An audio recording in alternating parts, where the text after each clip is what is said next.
আজি আমাৰ গোলকগঞ্জ বিধানসভা সমষ্টিৰ 23,000 মহিলাৰ মাজত আমি মহিলা উদ্যমিতাৰ ধন বিতৰণ কৰিছো।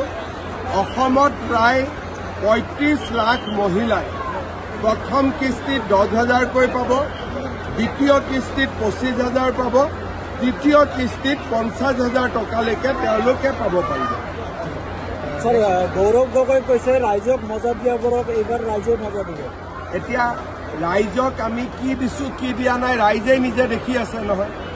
গৌৰৱ গগৈৰ পিতৃ চৰকাৰ থাকোঁতে লুঙি ধুতি দিছিল। আমি অৰুণোদয়ৰ পৰা মহিলা উদ্যমিতালৈকে চাউলৰ পৰা মেডিকেললৈকে সকলো দিছো। গতিকে ৰাইজে কি পাই আছে কি পোৱা নাই ৰাইজে ক'ব পাৰিব। যোন মানুহ ৰাইজৰ লগত নাথাকে, ল'ৰা ছোৱালীকে ব্ৰিটিছ বনাই দিছে, তেওঁ কেনেকে ৰাইজৰ কথা ক'ব পাৰিব? হয় নহয়? যাৰ ল'ৰা ছোৱালীয়ে ভাৰতীয় নহয়, তেওঁ ৰাইজৰ কথা কেনেকে গম পাব? জুবিন গাৰ্গক প্ৰসংগক লৈ ৰাজনীতিকৰণ কৰা বুলি ৰাজনীতি একো নাই। আমি যি কৰো চিধা কৰো, আমি ৰাজনীতি বুজিয়ে নাপাওঁ। লুৰিণজ্যোতি গগৈয়ে মই কলো নাই, ৰাজনীতি কৰা মানুহে ক'ব পাৰিব নেকি বহু বিবাহ কৰিলে আমি জেলত দি দিম? কোনোবাই ক'ব পাৰিব নেকি যে কম বয়সত বিয়া কৰালে জেলত দি দিম? ৰাজনীতি কৰা মানুহে মাটিৰ পিছত মাটি এভিকশ্যন কৰাৰ সাহস কৰিব পাৰে নেকি? আমাৰ দম আছে কাৰণে আমি কাম কৰিব পাৰোঁ। আমি যিটো পাইৰেটেড হৈছে তাক লৈ আমি উৎকণ্ঠিত আৰু ইয়াক লৈ আমি চিন্তিত। ইতিমধ্যে মই পুলিচক এই ক্ষেত্ৰত কঠোৰ ব্যৱস্থা ল'ব দিছোঁ আৰু যাক ময়ো অসমৰ ৰাইজক অনুৰোধ কৰিম যে পাইৰেটেড কৰা একেবাৰে বেয়া কথা। এইবিলাক কাম আমি কেতিয়াও কৰিব নালাগে। কোনোবাই যদি কৰা বুলি আমি গম পাইছোঁ, ওচৰৰ থানাক আমি জনাই দিব লাগে। গোলকগঞ্জত ইলেকশ্যনে জিকিব নোৱাৰিলোঁ, ঘোষণাটো কৰিলোঁ যে অশ্বিনী ৰায় চৰকাৰক জিকালে বিশ্ববিদ্যালয় কৰিম, হাৰিয়ে থাকিলে। অহাবাৰ জিকো কৰি দিম। চব কথাটো কলো নহয়। অশ্বিনী ৰায় চৰকাৰ বিধায়ক থাকোঁতে বহুত কাম হ'ল। তাৰপিছত কংগ্ৰেছৰ বিধায়ক আহিলে, কাম নহ'ল।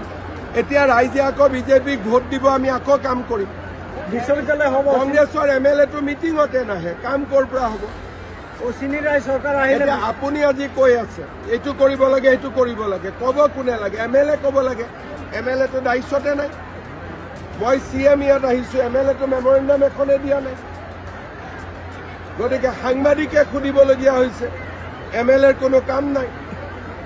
অশ্বিনী ৰায় চৰকাৰ আহিলে বিশ্ববিদ্যালয় হ'ব গ'লে বিজেপিক মৰম কৰক, বিজেপি আগবঢ়াই লৈ যাব। ইমান কাম কৰি আছে, কিন্তু বিজেপিক মৰম নকৰি যদি আমি কংগ্ৰেছৰ MPক 10 লাখ ভোটত জিকাই দিওঁ, তে তাত আৰু বিজেপিৰ জেগা ক'ত আছে?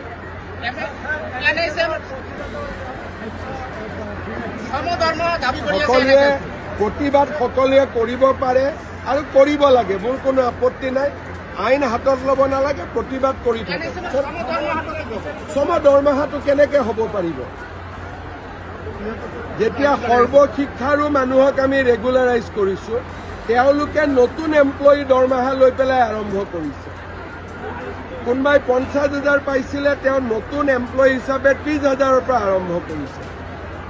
গতিকে দাবীটোতো আমি চব কৰিব পাৰোঁ, কিন্তু দাবীটো ন্যায্যতাটো চাই কৰিব লাগিব ন। স্যাৰ, বিহাৰৰ ৰিজাল্ট কি হ'ব? বিহাৰৰ ৰিজাল্ট বেলট বক্সে ক'ব আৰু। এইটো আমি গোলকগঞ্জত বিহাৰৰ খবৰলৈ কি লাভ? মই যাব লাগে, মই মিটিং কৰি আহিছোঁ, ভাল হ'ব বুলি লাগিছে। হৈ যাব ছাৰ। বিচাৰাত কোনো আপত্তি নাই, খালি আমাৰ কোনো বিচাৰত আপত্তি নাই। বিচাৰি থাকক, অসমখনে দিব পৰা হ'লে দিব।